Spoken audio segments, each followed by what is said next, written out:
بسم اللہ الرحمن الرحیم نحمدہ ونصلی علی رسولہ الکریم۔ حضرت ابن عباس رضی اللہ عنہما کی نصیحت۔ وہاب بن منبہ رضی اللہ عنہ کہتے ہیں کہ عبداللہ بن عباس رضی اللہ عنہما کی ظاہری بنائی جانے کے بعد میں ان کو لے جا رہا تھا۔ وہ مسجد حرام میں تشریف لے گئے۔ وہاں پہنچ کر ایک مجمع سے کچھ جھگڑے کی آواز آ رہی تھی۔ فرمایا مجھے اس مجمع کی طرف لے چلو۔ میں اس طرف لے گیا۔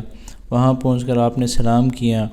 ان لوگوں نے بیٹھنے کی درخواست کی تو آپ نے انکار فرما دیا اور فرمایا کہ تمہیں معلوم نہیں کہ اللہ کے خاص بندوں کی جماعت وہ لوگ ہیں جن کو اس کے خوف نے چپ کرا رکھا ہے، حالانکہ نہ وہ عاجز ہیں نہ گونگے، بلکہ فصیح لوگ ہیں، بولنے والے ہیں، سمجھدار ہیں، مگر اللہ تعالیٰ کی بڑائی کے ذکر نے ان کی عقلوں کو اڑا رکھا ہے۔ ان کے دل اس وجہ سے ٹوٹے رہتے ہیں اور زبانیں چپ رہتی ہیں، اور جب اس حالت پر ان کو پختگی میسر ہو جاتی ہے تو اس کی وجہ سے نیک کاموں میں وہ جلدی کرتے ہیں۔ تم لوگ ان سے کہاں ہٹ گئے؟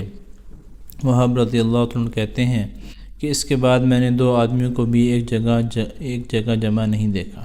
فائدے میں شیخ صاحب لکھتے ہیں حضرت ابن عباس رضی اللہ عنہما اللہ کے خوف سے اس قدر روتے تھے کہ چہرے پر آنسوؤں کے ہر وقت بہنے سے دو نالیاں سی بن گئی تھی۔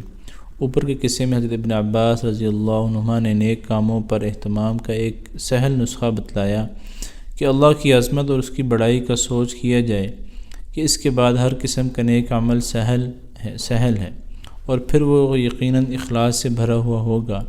رات دن کے 24 گھنٹوں میں اگر تھوڑا سا وقت بھی ہم لوگ اس سوچنے کی خاطر نکال لیں تو کیا مشکل ہے۔